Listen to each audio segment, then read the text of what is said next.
Bonjour, et bienvenue. Le titre semble provocateur, mais cela a déjà commencé, et existe dans de nombreux pays. Alors, comment le dollar va devenir le nouveau cash en Europe?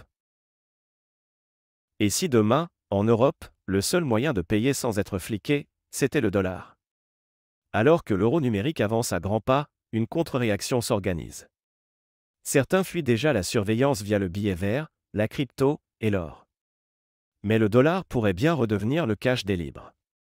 Voici pourquoi, et cela a commencé. Comme toujours, voici les sources officielles.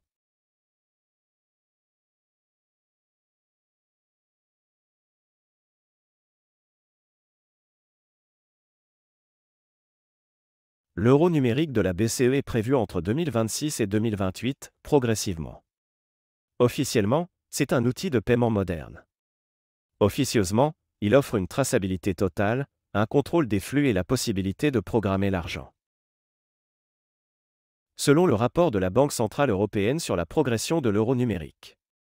Un euro numérique pourrait inclure des limitations d'usage ou de montant pour certains types de transactions. Objectif à peine caché, contrôler la circulation monétaire, limiter les retraits et forcer l'usage digital.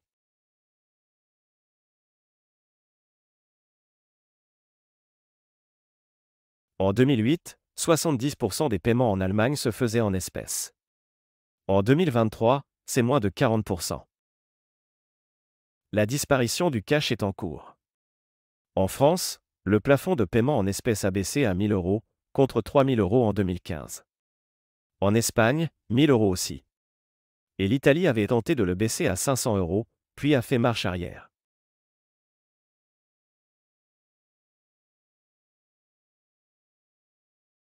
En Allemagne, des billets de 100 et 50 dollars circulent de plus en plus dans certains commerces. Des plateformes proposent déjà des liquidités en dollars comme alternative pour les règlements confidentiels.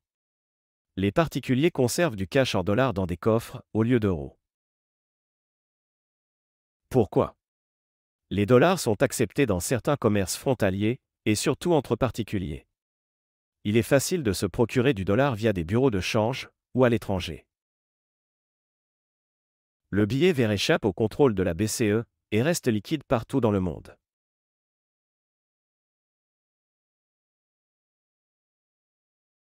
L'euro numérique est programmable. Vous ne pourrez pas acheter n'importe quoi avec. L'argent peut expirer et l'usage peut être géolocalisé. Ce n'est pas du complotisme, c'est écrit noir sur blanc sur le rapport CBDC de la Banque des règlements internationaux. En conséquence, fin du don d'argent liquide. Fin du travail au noir. Chaque dépense pourrait être surveillée ou limitée, comme pour le carburant ou la viande rouge, entre autres.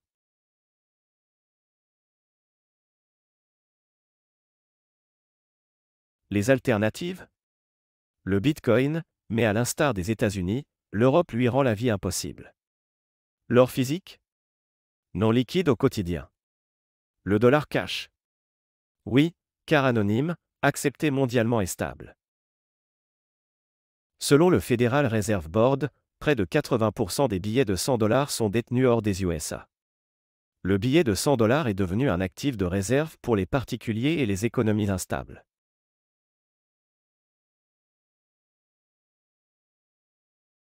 Un scénario de monnaie officielle fliquée, l'euro numérique, et de monnaie réelle parallèle.